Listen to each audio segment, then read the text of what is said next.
Friends, I am Shikha and you're watching your YouTube channel Full Solution on Business Law. हम लोग contract पढ़ रहे थे.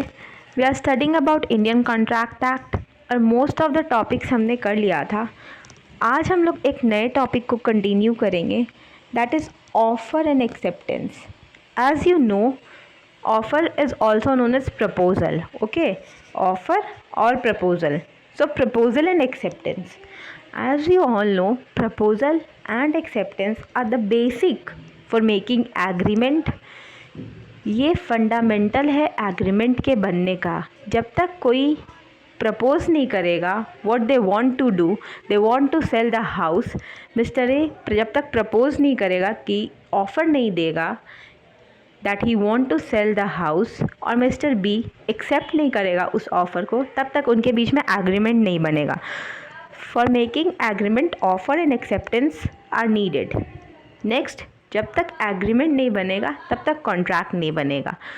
सो contract बनने के लिए अल्टीमेट आपको ऑफर एंड एक्सेप्टेंस तो जानना ही होगा. Right definition of proposal. Proposal is defined under section 2A. 2A section में इसको define किया गया है. Right. Inverted commas में, when one person signifies to another his willingness to do or to abstain from doing anything, it is called proposal. जब कोई इंसान signify करता है to do something, like mister A mister B को offer देता है he wanted to sell the house, या फिर मिस्टर ए मिस्टर बी को कुछ ऑफ़र देता है कि आप ये काम मत करिएगा. एक तरह से ये एग्रीमेंट बनने का पहला स्टेप है. एब्सटेन फ्रॉम डूइंग समथिंग, किसी काम को करने से रोकना, ये भी ऑफ़र में आता है. ओके, जो पर्सन ऑफ़र करता है या प्रपोज़ल करता है उसे प्रॉमिसर या ऑफरर बोलते हैं. Okay, the person is said as promiser and offerer, और the person to whom the offer is made is called offeree और एक्सेप्टर. ओके, ऑफरी और प्रॉमिसी, जिससे जो ऑफ़र करता है, लाइक मिस्टर ए अगर ऑफ़र कर रहा है I want to sell my house, तो वो प्रॉमिसर या ऑफरर हो गया. और मिस्टर बी एक्सेप्ट कर रहा है अगर उस ऑफ़र को, तो मिस्टर बी इज़ ऑफरी और एक्सेप्टर और promisee. Okay,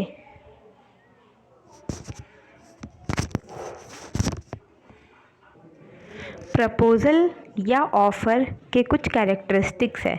so note down characteristics of offer और प्रपोज़ल, या फिर कैरेक्टरिस्टिक्स को लीगल रूल्स भी बोलेंगे. यहाँ पे legal rules and characteristics are same in case of proposal. So write down legal rule और characteristic of for proposal. First characteristics is there must be two parties. Proposal and acceptance के लिए two party का होना ज़रूरी है. Second is proposal for doing a work और not doing a work. Proposal किसी काम को करने के लिए भी हो सकता है या किसी काम को नहीं करने के लिए भी हो सकता है ये offer. Okay, third is expression of willingness by a proposer with the object to obtain assent of other party. इसका मतलब है जब भी कोई प्रपोज़र ऑफ़र कर रहा है या फिर कोई ऑफ़रर ऑफ़र दे रहा है तो वो हमेशा सामने वाले का एक्सेप्टेंस चाहेगा. ऐसे ही हवा में कुछ भी ऑफ़र नहीं करना है, सामने वाले से एक्सेप्टेंस हम चाहते हैं, then only we offer something. Like mister A want that mister B to purchase the house, इसलिए मिस्टर ए ऑफ़र भी कर रहा है मिस्टर बी को कि I wanted to sell the house. Next characteristic is offer must be clear, definite, complete and final.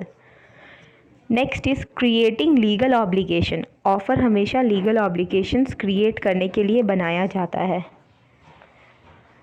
Next, third is proposal may be specific or general. It could be specific, कुछ एक particular चीज़ों के लिए, और एक general offer भी होता है.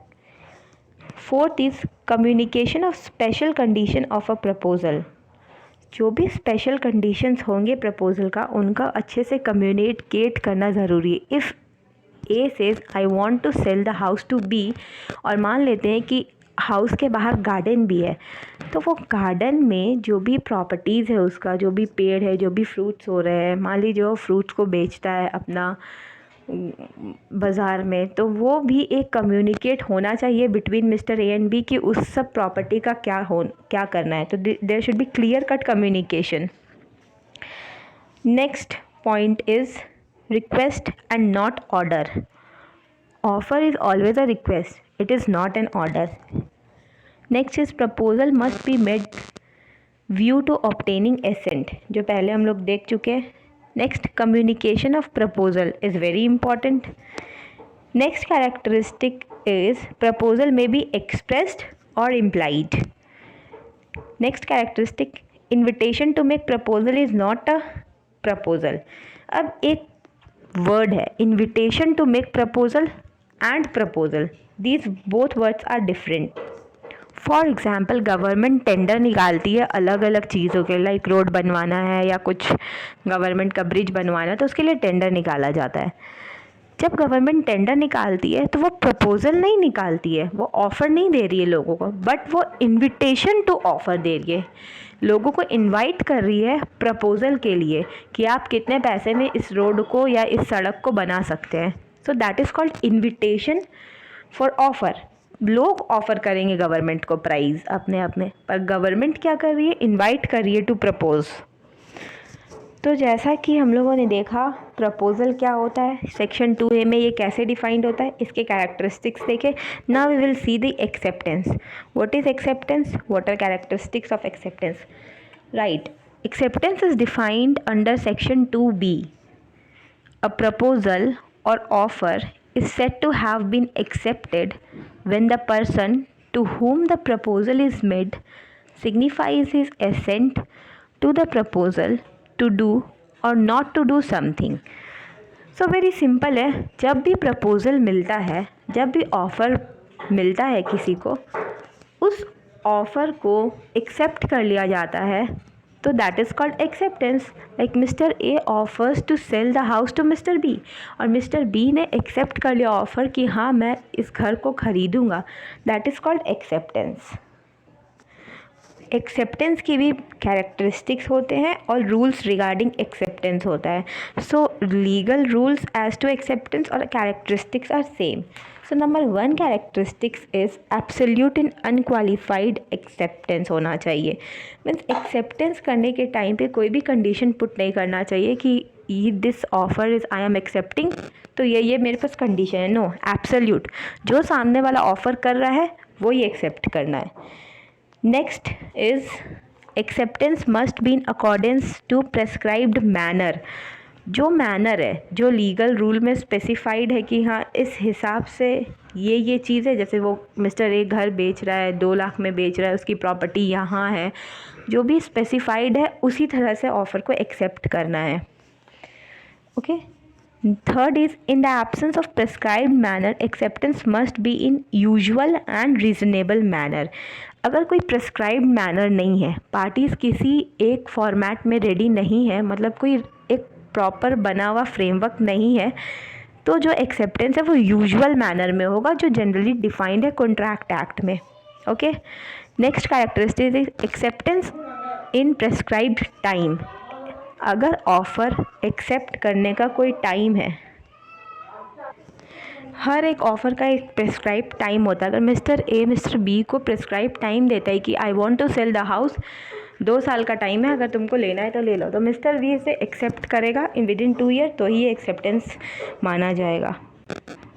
Next characteristics is in the absence of prescribe time acceptance must be with in reasonable time. Okay, अगर प्रेस्क्राइब टाइम नहीं है, ऑफरर कोई भी टाइम प्रेस्क्राइब नहीं करता है कि इतने टाइम तक ये ऑफ़र को एक्सेप्ट करना है, तो एक रीज़नेबल टाइम होता है अंडर इंडियन कॉन्ट्रैक्ट एक्ट, उस टाइम तक में एक्सेप्ट कर लेना है ऑफ़र को।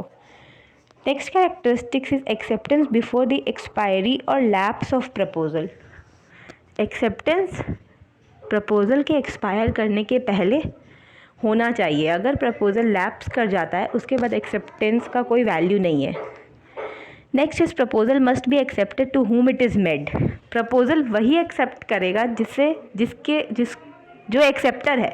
Like mister A proposes to mister B कि I want to sell the house, तो मिस्टर सी का कोई यहाँ पे रिस्पॉन्सिबिलिटी नहीं है कि वो बोले आई वांट टू बाय। नहीं, मिस्टर ए ने मिस्टर बी को बोला है ना, तो mister B will purchase the house. Next is acceptor must be aware of proposal. Mister B को पता होना चाहिए कि मिस्टर ए को क्या काम है. Mister A wanted to sell the house. अब मिस्टर बी को पता ही नहीं है कि किस लिए ऑफ़र दिया जा रहा है, तो उसका एक्सेप्टेंस कोई काम का नहीं है. Next is communication of acceptance. Acceptance को कम्युनिकेट करना. लाइक मिस्टर ए ने बोला कि I want to sell the house. Mister B ready हो गया है, लेकिन मिस्टर बी ने मिस्टर ए को बताया ही नहीं है कि हाँ हम हाउस परचेस करेंगे. तो इस एक्सेप्टेंस का क्या वैल्यू है. अब समबडी विल से समथिंग और उसके रिटर्न में यस या नो कोई कुछ पता ही नहीं चलेगा, तो उसका कोई मतलब नहीं होता है. Next, communication of acceptance eight specified proposal. कभी कभी एक स्पेसिफाइड प्रपोजल होता है, उसका कम्युनिकेशन स्पेसिफाइड रहता है. Like mister A said to mister B कि हम घर बेचना चाहते हैं. मिस्टर बी एक्सेप्ट करता है प्रपोजल मिस्टर ए का कि हाँ हम घर ख़रीदना चाहते हैं, पर मिस्टर ए का एक स्पेसिफाइड एक्सेप्टेंस का तरीका है. मिस्टर ए ने कहा जिसे भी घर खरीदना है वो मेरे को पोस्ट करके लिख के दे, तो बाय पोस्ट ही वो एक्सेप्टेंस होना चाहिए. Okay. One more characteristic of acceptance is counter offer is not acceptance. अब मिस्टर ए ने बोला I want to sell the house. Mister B बोला कि हाँ मैं घर खरीद तो लूँगा, पर, तो इस पर की यहाँ कोई जगह नहीं होता है. Acceptance should be clear, it should not be with counter offer. There is a term that is called communication of proposal. Proposal के बारे में बात करना, अपने प्रपोजल को रखना. Section 4 of Indian contract act define this term. The communication of proposal is complete when it comes to the knowledge of person to whom it is made. Proposal का communication का प्रोसेस तब ख़त्म होता है जब सामने वाले के नॉलेज में ये आ जाए. एज़ फॉर एग्ज़ाम्पल, जैसे हमने अभी तक जो एग्ज़ाम्पल कैरी किया है, we will go with that only. Mister A says I want to sell my house. जब तक ये बात मिस्टर बी तक नहीं पहुंच जाती है, मिस्टर बी के दिमाग में नॉलेज में नहीं आ जाती है, तब तक ये प्रपोज़ल कंप्लीट नहीं हुआ. मिस्टर बी तक ये बात पहुंचनी चाहिए कि मिस्टर ए हाउस बेचना चाहते हैं. And this is definition for communication of acceptance under section 4.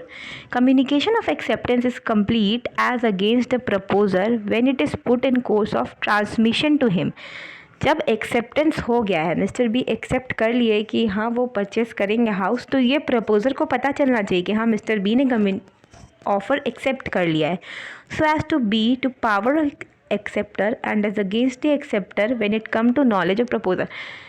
जब प्रपोजर को पता चल जाता है कि ऑफ़र एक्सेप्ट कर लिया गया है, तो एक्सेप्टर उसे डिनाई नहीं कर सकता है. It is power of acceptor कि जब तक कम्युनिकेशन कंप्लीट हो जाए उसके पहले ही सिर्फ एक्सेप्टर बोल सकता है कि नहीं हमको नहीं ख़रीदना है घर. जब मिस्टर ए को पता चल गया है कि मिस्टर बी ने ऑफ़र एक्सेप्ट कर लिया है, तब मिस्टर बी मुकर नहीं सकता है, वो पीछे नहीं हट सकता है. On screen you can see the definition for revocation of proposal, that is a proposal may be revoked at any time before the communication of its acceptance is complete as against the proposer but not afterward.